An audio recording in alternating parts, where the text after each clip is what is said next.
solicitou esse tema, pediu alguns meses para preparar. Um tema que ainda tem muito achismo, mesmo no movimento espírita. Então a Sandra hoje vai nos trazer, né, com muito estudo, muita responsabilidade, o tema já agendado, acho que há uns 3, 4 meses, né, Sandra? Vamos pedir a todos que então, unidos no único pensamento, a gente possa se ligar à espiritualidade amiga da casa, agradecendo esse espaço, agradecendo as orientações que nós vamos receber na noite de hoje, preparada com muito zelo, muita responsabilidade e muito carinho. Vamos agradecer pela saúde do corpo físico, a saúde da nossa mente capaz de ouvir, refletir, redirecionar. E agradecer a Jesus as bênçãos do alto que estão recaindo sobre os nossos corações, renovando as nossas disposições de paz, esperança, pacificação e entendimento em nossos corações. Em nome de Jesus, da equipe espiritual que aqui trabalha, nós damos por aberta a primeira parte dos trabalhos da noite de hoje. Assim seja. Boa noite. Agora eu vou apagar aqui. Desculpa mais uma vez. Falta de sensibilidade da nossa, né? Enfim, como a Fabiana disse, esse é um tema que nós já pedimos, temos uma afinidade com o assunto, porque afinal de contas, lá em casa é cheio de bicho. Sempre tivemos muitos animais em casa e essa questão de os animais não são eternos. A questão dos animais, ela diz que quando ela começou a trabalhar, ela vem de família espírita e ela dizia, poxa, mas por que esses animais sofrem tanto, né? Visto que eles não entram nessa cadeia da ação e reação como o espírito humano, né? E então não tem essa questão de lei de causa e efeito. E por que eles sofrem tanto, visto que, né, eles não passam pela expiação e tudo mais? E aí ela se interessou e foi então pesquisando o porquê do sofrimento dos animais. E claro, a doutrina espírita, ela nos traz a informação de que nós vamos agora ver a seguir, né? Como é que esses seres, né, são vistos na espiritualidade, sobrevivem ao corpo físico ou não. Então tudo isso a gente vai ver agora, tudo com base na doutrina espírita. Certo? Então, está aqui o que vocês poderão até, se quiserem aprofundar um pouco mais, né, eu posso depois passar essas informações para que a gente possa procurar e ler um pouco mais a respeito. Né? Então, vamos lá. Como dissemos, nós que gostamos dos animais ou que não gostamos, enfim, não gostar não significa, às vezes, não ter muita afinidade, né, com animais. Né? Como às vezes tem pessoas que não têm aquela história com criança, né? Gosta de criança, mas tem uma certa reserva, não são muito jeitosos com criança, né? Às vezes também posso não achar que eu sou muito jeitoso com animal, mas enfim, a sociedade atualmente tem cada vez mais procurado incentivar, né, essas questões do cuidado com os animais, né? Então cada vez mais nós vemos a procura por informações de como melhor alimentar o seu animal, como treiná-lo, né? Como ter um animalzinho educado em casa, qual a melhor comidinha, qual o melhor tipo de tratamento para isso, para aquilo, e a gente, né, vai consumindo essas informações, entendendo que hoje até se tornou um mercado, né? Comercialmente falando, os mercados pets, eles estão aumentando assim exponencialmente, porque pessoas estão, inclusive, deixando, né, dizem algumas pessoas que não querem ter filhos, mas querem ter um bichinho em casa, né? Isso não é julgamento, isso não é nada, são fatos que a gente vai vendo, né, nas famílias atualmente, são realidades, né? Aí a gente vê as pessoas passeando com o cachorrinho no shopping, no carrinho, né? Coisas que vão acontecendo no dia a dia, que não aconteciam antigamente, quando a gente colocava, por exemplo, eu me lembro quando eu era criança, um cachorro na corrente, né? E amarrava o bichinho numa corrente mesmo e ficava o coitadinho sentadinho lá o dia inteiro, naquele mesmo lugar, né? Eu me lembro dessa cena quando eu era pequena de um cachorro que a gente tinha, porque ele fugia, né? Ele fugia, então não podia deixar ele solto e quando soltou morreu atropelado, né? Então, mas era essa ideia que se tinha. O animal, ele era tratado como uma coisa, na verdade. né? Como se ele não... é uma coisa. Se é uma coisa, não tem sentimento, né? Então, não tinha que fazer muita coisa por ele. Às vezes dava resto da comida, às vezes ele ia comer, procurar alguma coisa para comer na vizinhança. Não tinha esse cuidado que se tem hoje com os animais, né? Bom, isso foi passando, isso foi mudando, felizmente, né? Hoje a gente tem um outro conceito, exageros ou não, né? Isso fica para cada um de nós, né? Termos as nossas concepções. Mas nós temos as respostas para algumas dessas perguntas aqui, quando nós falamos de animais no âmbito geral, né? A gente está falando de vaca, leão, cavalo, passarinho, não só o nosso pet, o nosso gatinho, o nosso cachorro, o nosso peixe, né? Os animais têm alma, né? Eles sofrem, são inteligentes, têm inteligência, só instinto, eles reencarnam, evoluem. Como é que é isso, né? Se nós fizéssemos uma pesquisa hoje e perguntássemos para uma população, aí eu vou lá na Philip Schmidt fazer umas perguntas, elas dizem assim, o que o senhor acha? Os animais, eles têm instinto ou eles têm inteligência? O que vocês acham que seria a resposta? A maioria responderia o quê? A maioria, assim, verificado por pesquisas, as pessoas acham que é instinto. Não, o animal ele age somente por instinto. Somente por instinto, né? Essa é a pergunta. Então, se ele age somente por instinto, quer dizer que tem uma parte aí que não existe. Não existe nenhum tipo de pensamento, né? Não existe nenhum tipo de sentimento. A maioria pensa isso. Mas vamos ver o que a doutrina espírita nos diz. Antes disso, nós vamos fazer um pouquinho lá, um recorte na história que nos conta sobre uma figura muito importante do século XVII, que é René Descartes, eu não sei se é assim que fala o nome, que foi um filósofo, físico e matemático francês, que foi muito importante nesse movimento aí da Revolução Científica, trouxe muita contribuição, porém, ele foi o responsável por divulgar a ideia, né, o conceito de que os animais eram máquinas, eram como máquinas automatizadas, né?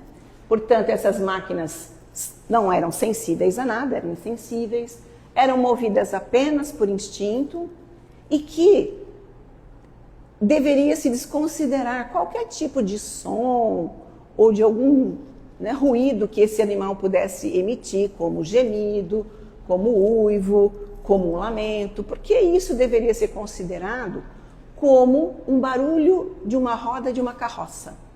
Era bem isso, assim, essa a fala. Ou seja, sabe aquele... Era uma máquina trabalhando. Era isso que a gente deveria entender de quando um animal se expressasse de alguma forma, né? Que na verdade não era nem considerada uma expressão do animal. Então, muito tempo se coisificou, né, o animal nesse sentido, então, porque ele não tinha sentimento, ele não reagia a nada, ele não pensava, ele não sentia, ele não tinha dor, né? Então, podia-se fazer qualquer coisa com o animal. Isso, nós estamos falando lá do século XVII, vamos chegar na linha do tempo de hoje e nós vamos perceber, vejam, o que eu vou falar agora são dados, não é nenhuma crítica, que a indústria, a indústria agropecuária, né, ela investe na criação de animais para abate, não é isso? Então, bois, vacas, né, para produção de leite, porcos, galinhas, todos esses animais, eles são criados em larga escala, né, porque eles são destinados ao consumo humano, certo?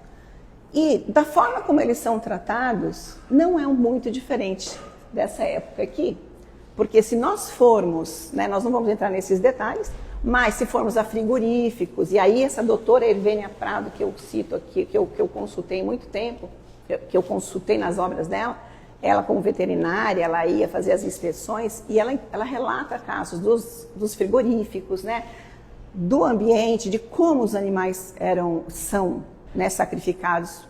Então, tudo isso, da forma como eles são tratados, eles são alimentados dia e noite, então eles não conseguem nem ficar em pé quase direito. As galinhas, elas não conseguem nem ficar em pé porque a perninha delas quebra de tão gordas que elas são. Elas são colocadas em gaiolinhas e lá elas ficam, né? Então, tudo isso, na verdade, não está levando em consideração também, se a gente for traçar um paralelo, né? Lógico que, obviamente, a situação aqui é puramente comercial. E existe um mercado consumista, o que vai consumir essa carne, né? Muito bem.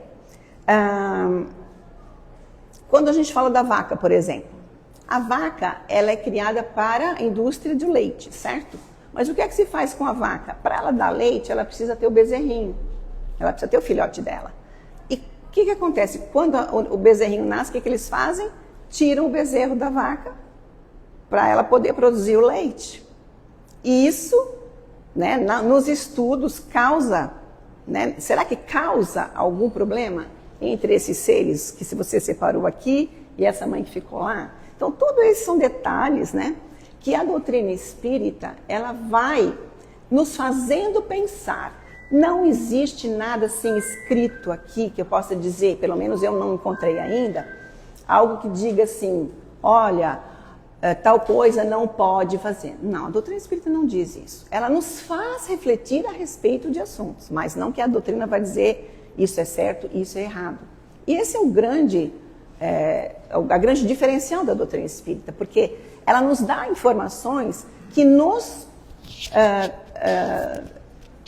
vai nos tornar aptos, né, a tomar as nossas próprias, a tirarmos as nossas conclusões. Ninguém vai dizer para a gente faça isso ou não faça isso.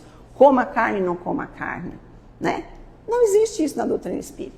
Existe, sim, o nível de informação que nos é dado e as nossas conclusões são tiradas por nós mesmos. Portanto, não existe nenhum esgotamento de assunto quando a gente está falando em termos principalmente sobre a espiritualidade dos animais.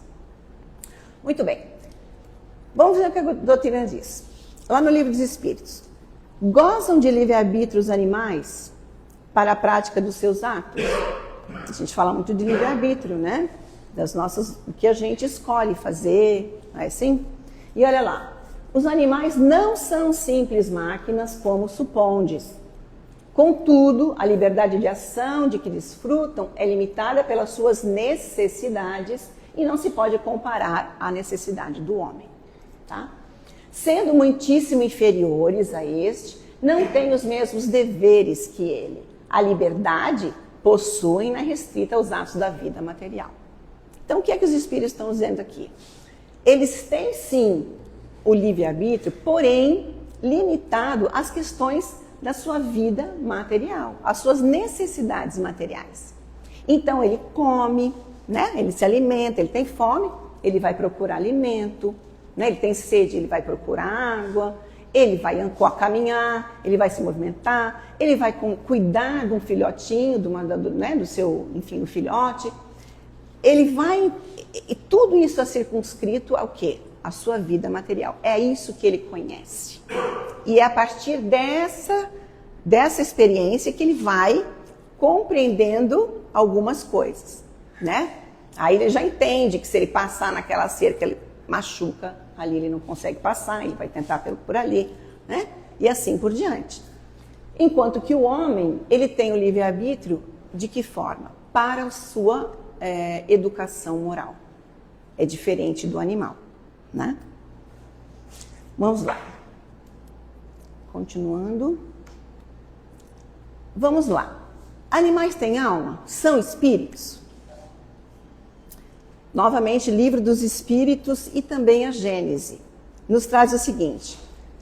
Olha só o que Kardec, quando ele formula a pergunta, ele diz assim, ó, pois que os animais possuem uma inteligência, ou seja, ele está afirmando, ele não está dizendo eles têm uma inteligência, pois que os animais possuem uma inteligência que lhes faculta certa liberdade de ação, que foi o que a gente viu, haverá neles algum princípio independente da matéria?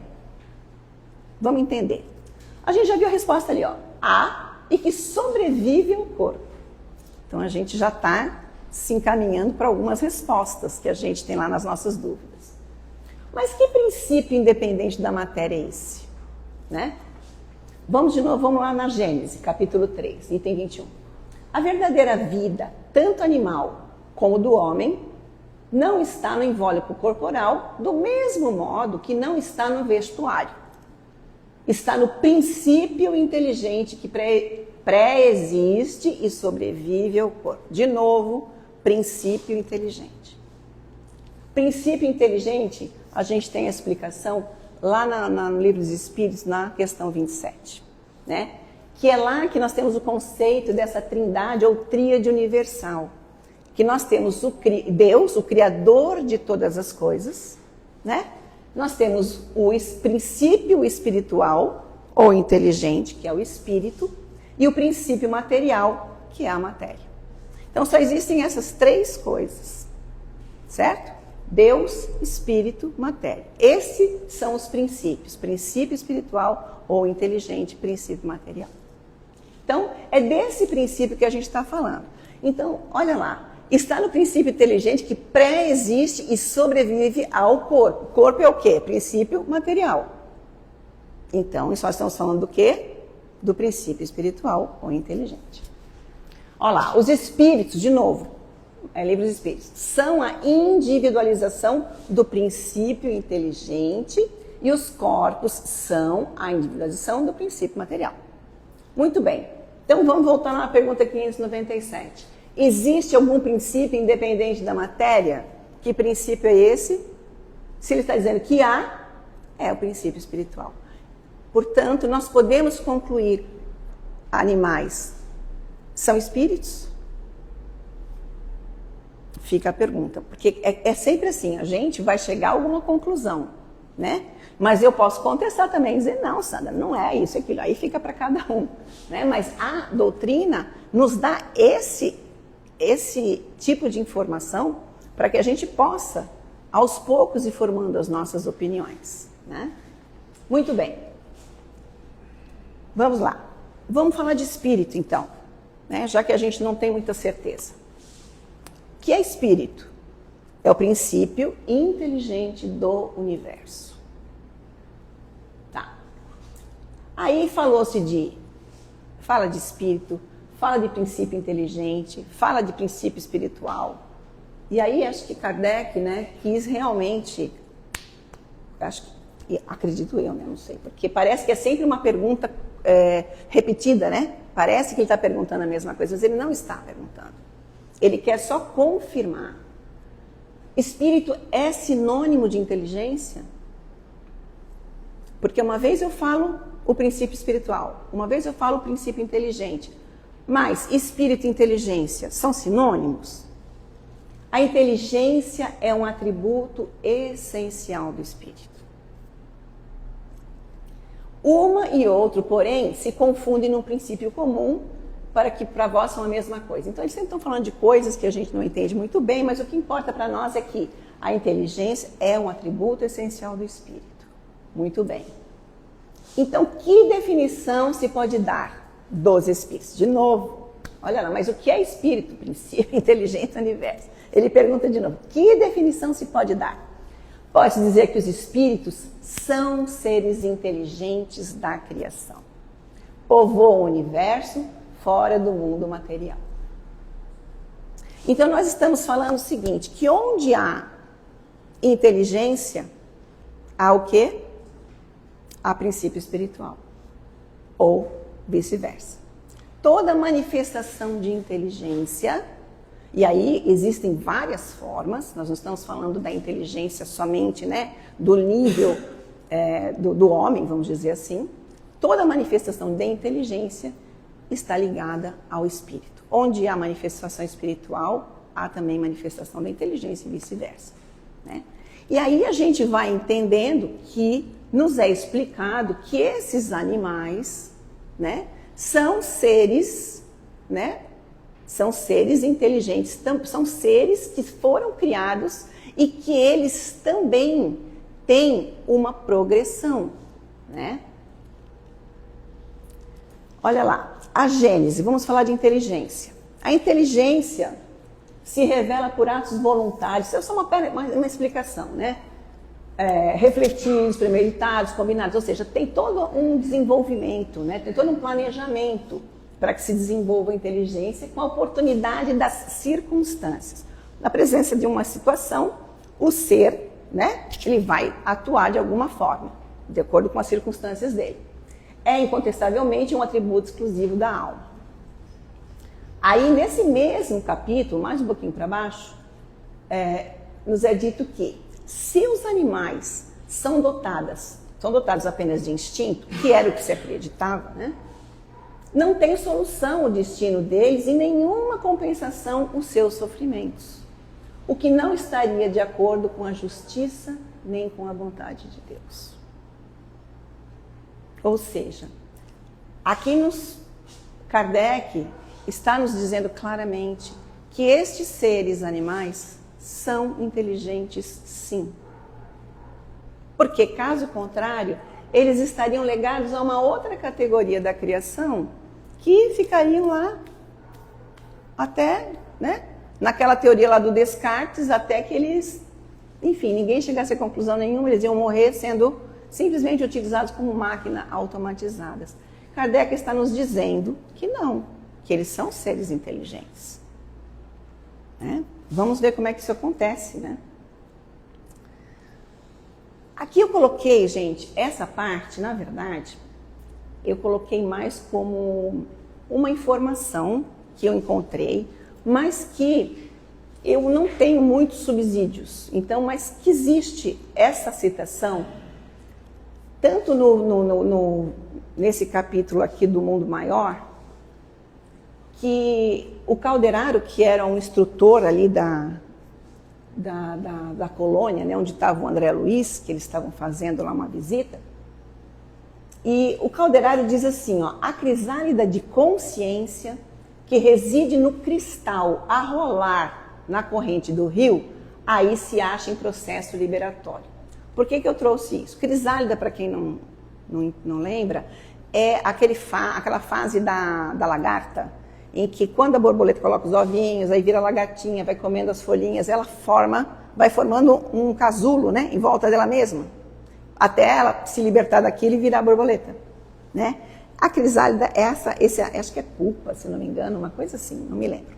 Mas eu sei que é esse casulinho aí, né? Então, vejam bem, lá naquele estágio, né, ele está fazendo, logicamente, uma comparação metafórica, né? Que essa crisálida de consciência, ou seja, lá no início do início, quando começa um lampejo de consciência, né? Que reside no cristal, ou seja, está falando do quê? Do mineral agora, né? A rolar na corrente do rio, ou seja, ele está falando dos vários reinos, né? Aí se acha em processo liberatório. Para que a gente entenda que a consciência, ela está em qualquer ser da criação. Em algum momento ela vai emergir. Ali ele está dizendo aquele começo infinitesimal do início daquele ser. Para nos dizer o quê? Né? Que a gente pode pensar assim, bom, os animais então têm consciência? Quando a gente vê alguma coisa, uma informação dessa e a gente vai, e tem também uma citação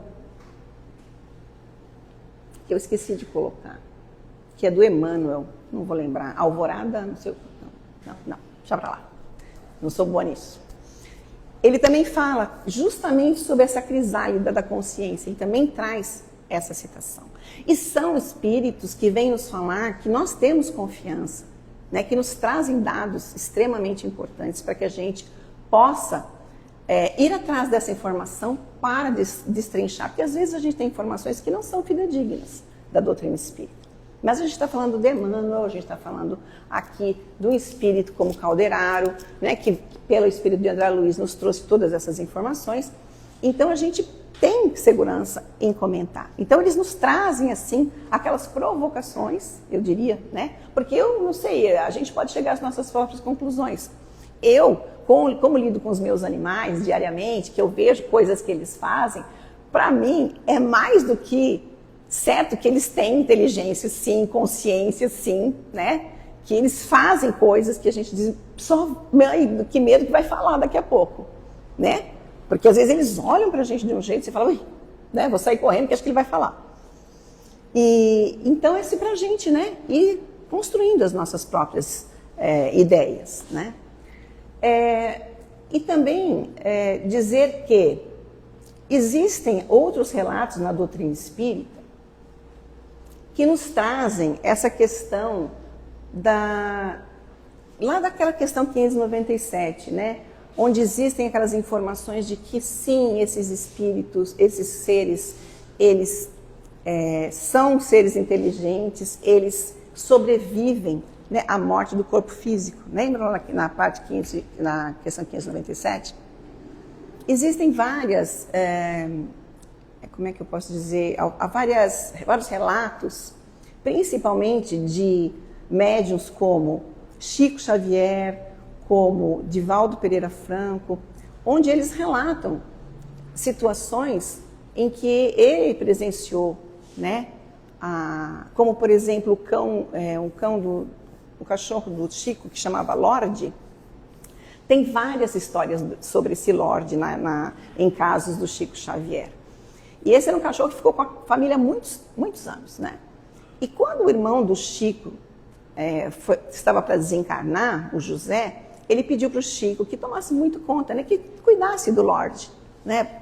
Que ele era um cachorro muito caro, aquela família, tudo mais. E o Chico era amante da natureza, não só dos animais, mas das plantas, das árvores. Ele conversava com todos, né? Com as formigas. Então, o Chico, com certeza, cuidou muito bem desse Lorde, até que o Lorde foi atingindo uma idade bastante avançada e ficou doente e desencarnou.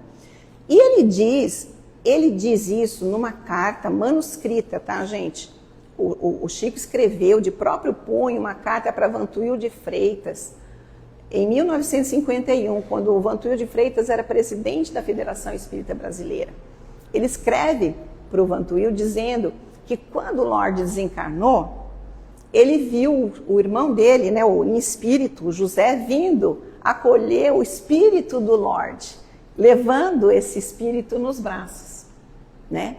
Então ele conta isso pro Vantuil, e ele também diz que todas as vezes que o irmão dele, né, porque o Chico era assim, né, ele falava com a espiritualidade como a gente conversa aqui, né?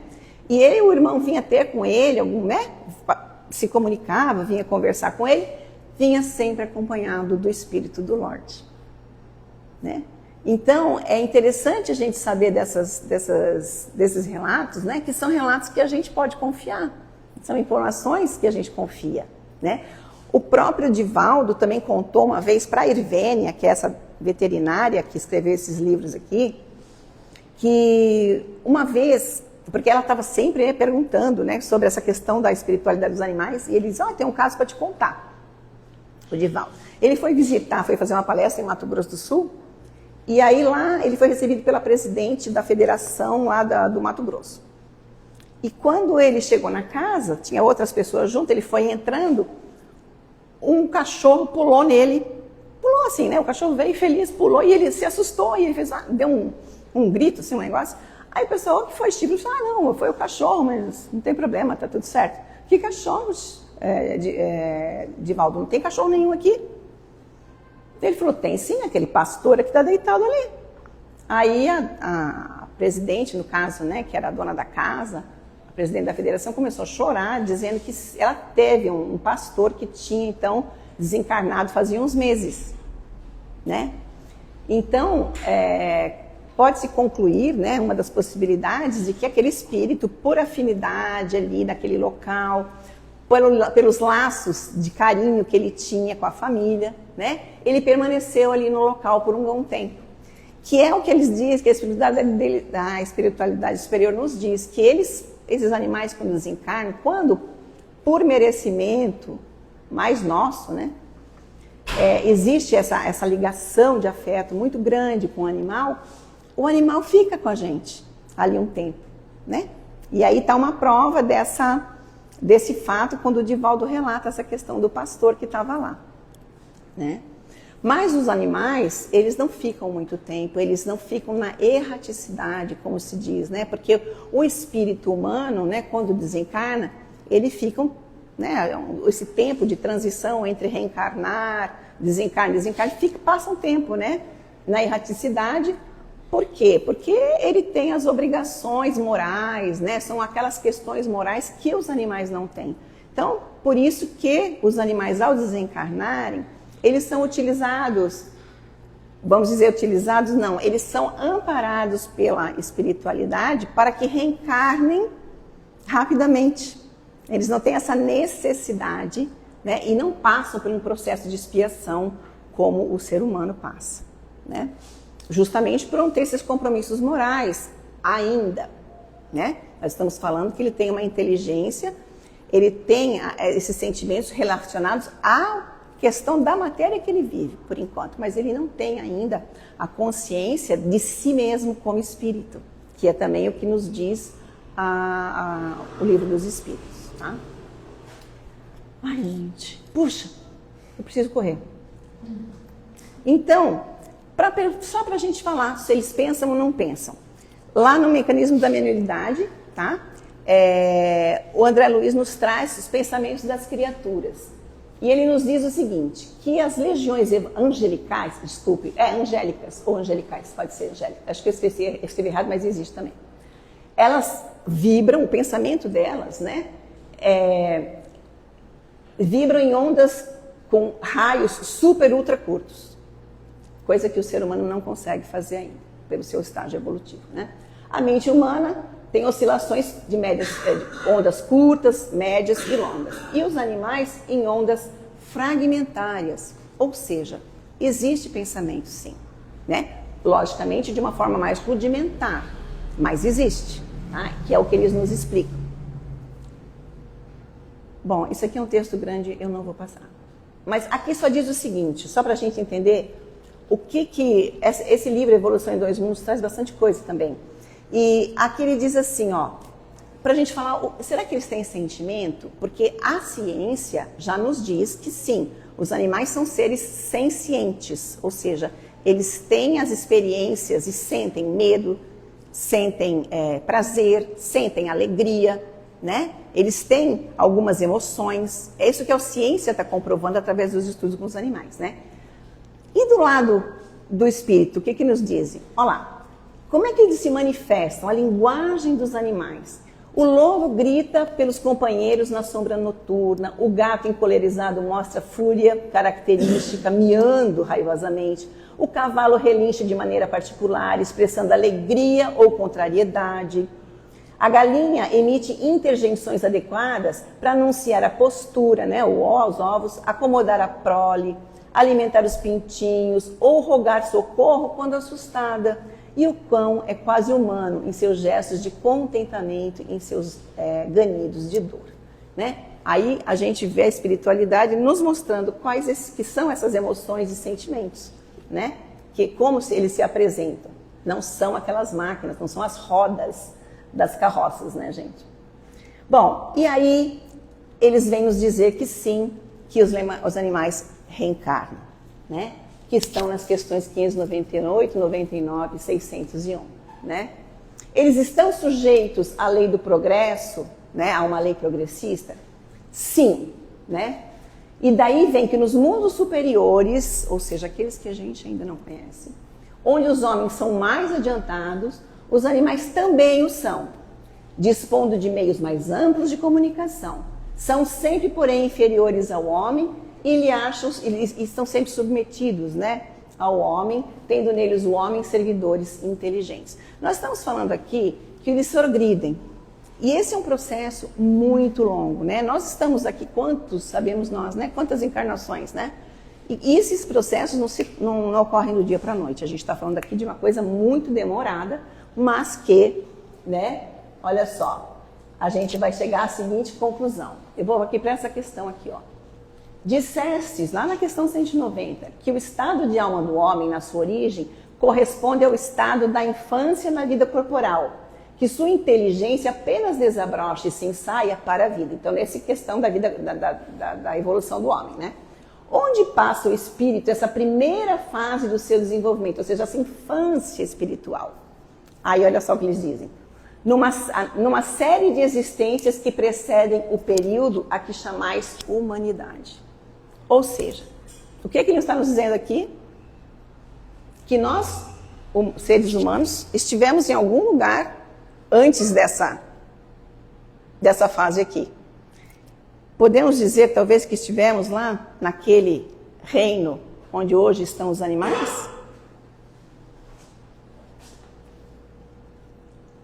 Então, a visão espírita dos animais, ela nos diz que os animais têm alma, são espíritos, pensam, têm inteligência, sofrem, reencarnam, evoluem.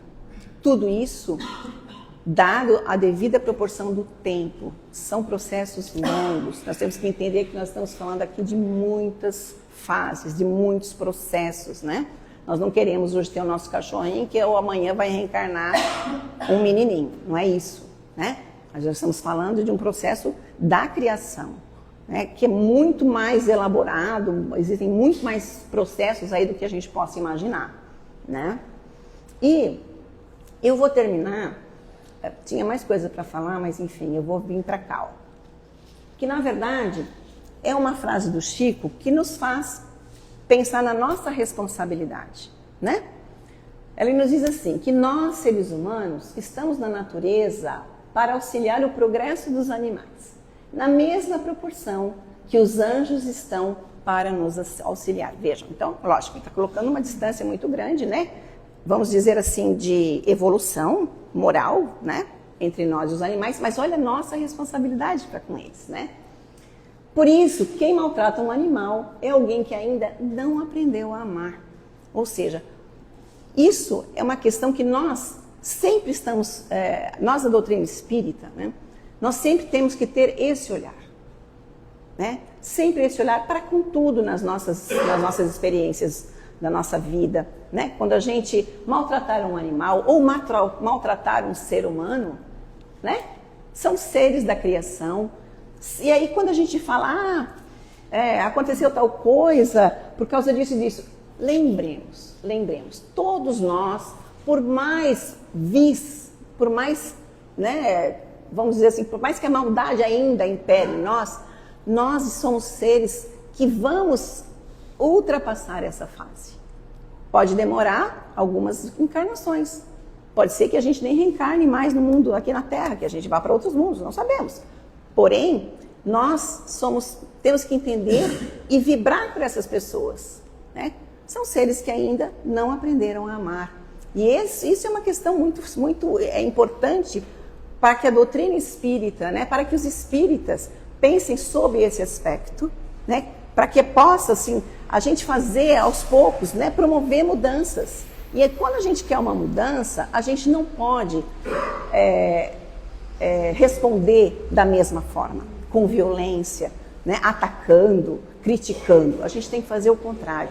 A gente tem que mostrar a nossa compreensão, o pouco que a gente já tem, já nos dá base para que a gente compreenda, né, e que a gente possa, então, dentro de nós, fazer essa mudança.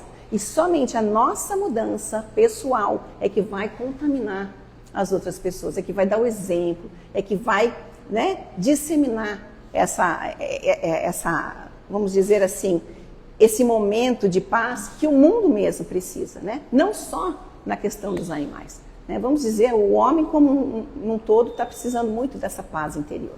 Então que sejamos esses vetores, que sejamos esses precursores, né, de um momento, de uma conversa, enfim, de alguma coisa que a gente possa fazer parte e ser aquela pessoa que vai levar uma palavra de entendimento do que a doutrina espírita nos traz. Obrigada, desculpa, passei muito. Obrigada, Sandra.